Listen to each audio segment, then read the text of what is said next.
तो बताइए नीरज जी, 20 साल का एक्सपीरियंस कैसा रहा जॉब भैया का? एक बात कहे।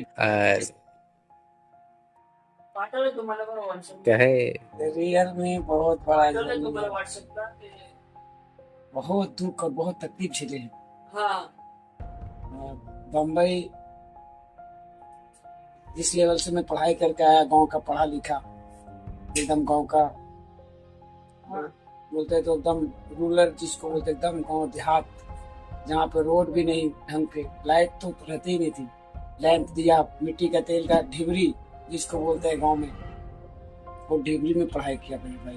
वो दिया ऐसा कपड़े का बाती होती थी और वो जलता था और उसका लौ आंख में आती थी, तो हम लोग ऐसा दूर पे रख के और ऐसा, और फिर भी वो हवा चलता था, लौ आती थी आंख। इस टाइप का पढ़ा लिखा। और मतलब गाँव में स्कूल में भी ऐसा कि झोला लेते थे, उसमें बुक रहते थे, टांग लिया, और बैठने के लिए बेंच और टेबल जैसे होता है ना बॉम्बे में ऐसा, वहां पे मेरे जमाने में, अब तो वहां भी हो गया है, इतना डेवलप हो गया है, लेकिन उस समय बोरा लेके जाते। बोरा बोला तो बैठने के लिए एक वो गोनी होता है ना, गोनी जो बॉम्बे लैंग्वेज में गोनी बोलते हैं, चावल और दाल का, तो उसमें सुतली का गोनी होता था, सुतली का, प्लास्टिक का होता है, सुतली का गोनी। और उस गोनी को लेके जाते थे हम बैठने के लिए, और हम लेके भी आते थे, मतलब झोला और वो बोरी, झोला और बोरा लेके जाते थे, बिछाते थे, बैठते थे, पढ़ाई होती थी और पढ़ के आते थे। और उस टाइप से पढ़े हुए इंसान, जैसे जैसे पढ़ के, कोई ज्यादा पढ़ाई नहीं किया और ज्यादा इंटेलिजेंस भी नहीं था मैं, लेकिन वो पढ़ा के जब मैं बॉम्बे में आया तो मैं तो एकदम ऐसा लगता था कि मैं कोई अलग ही दुनिया में आ गया हूँ। उस समय पहली बार मैं 92 और 93 के बीच में मिडल में आया था। ओके। उस समय कुछ दंगा भी हो रहे थे बॉम्बे में, मुझे कोई आइडिया नहीं था, पर मैं उस समय आया था थोड़ा, फिर कुछ दिन रह के फिर वापस चला गया था। फिर मैंने जब आया तो मैं यहाँ देखा कि भाई पढ़ नहीं सकता, ऐसा पढ़ा लिखा इंसान, और अभी मैं यहाँ आ गया हूँ, कैसे यहाँ पे चलेगा, कैसे चलेगा समझ नहीं आता है। मैंने एक शेयर बाजार में किसी पहचान के थ्रू नौकरी पे लगा, लेकिन वो बहुत लो ग्रेड का नौकरी, जैसे मतलब न्यू स्टाफ होते हैं तो उनको कुछ समझता नहीं है, तो एक जस्ट ट्रेनिंग टाइप का ऐसा कम पगार पे ऐसा कुछ रख लिए। और मैं बहुत सोचता रहता था। फिर मैं यहाँ पे कुछ स्ट्रगल किया, पढ़ा, यहाँ पे कोचिंग भी की हम, और इसके बाद में कभी हम वो कालवा देवी एरिया में रहते थे, मेरी सेठ का था, सेठ जो बॉस बोलते हैं, बॉस का था ऑफिस, उसी ऑफिस में हम लोग 3-4 कपल लोग रहते थे, कपल नहीं, बैचलर लोग रहते थे। यस।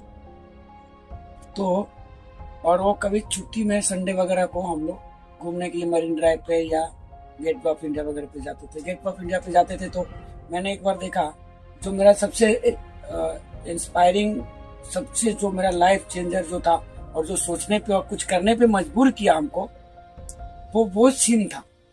मैंने एक बच्चे को देखा जो कि वो कुछ मांगते खाते हैं, को भिखारी बोलने में तो अच्छा नहीं लग रहा, लेकिन जो कुछ मांगते खाते हैं और अपना जीवन यापन करते हैं, कपड़े भी गंदे थे पहने हुए, और वो इंग्लिश में किसी फॉरेनर से बात करके कुछ मांग रहा था और इंग्लिश में मतलब बोल रहा था। मैं उसे बहुत काफी टाइम से देख रहा था, क्योंकि उसका वही काम ही था, रोज का काम था। मैं बहुत टाइम से देख रहा था। फिर बाद जब देखा कि कोई नहीं है उसके पास, तो मैं उसके पास गया, तो मैंने पूछा भाई इधर आ, तो उसने बोला कहाँ, बोलो क्या चाहिए तुमको, मतलब मुंबईया लैंग्वेज में उसने बोला, मतलब भाई मेरे को कुछ नहीं चाहिए, खाली तू मुझे बता कि ये इंग्लिश बोलता कैसे, तू इतना कैसे सीखा, तू पढ़ाई किया क्या? अरे अरे सर, और ऐसे बोला, जो भी उसमें ध्यान नहीं आ रहा है, भाई ये कौन पढ़ाई करता है, मैं इनके साथ बोल बोल के सीख गया हूँ। अच्छा। मतलब इनके साथ रह के, इनके साथ बोल के, बोलते कि मैं इनके साथ फैमिली हूँ, ये रोज आते हैं, रोज मेरा यही काम है, जिनसे पैसे मांगना है तो इनके भाषा में मुझे समझना पड़ेगा, और मैं क्या बोलूं ये समझे कि मैं क्या मांग रहा हूँ। तो ये जो रिक्वायरमेंट है ना, एक दोनों के बीच का जो रिक्वायरमेंट, वो हमें बोलने पे सिखा दिया। तो मेरा स्ट्राइक हुआ और मैं वहाँ से फिर चल दिए। चले गए। और फिर मैंने देखा कि यार जब ये कर सकते तो मैं क्यों नहीं। तो वहाँ से मैंने मेरा बॉम्बे का जर्नी स्टार्ट किया, और ये बहुत बड़ा लंबा जर्नी है, इसलिए ये पार्ट अभी स्टॉप करते हैं। आगे का पार्ट हम नेक्स्ट वीडियो में। नेक्स्ट वीडियो में लाएंगे। बहुत इंटरेस्टिंग रहेगा और बहुत अच्छा रहेगा।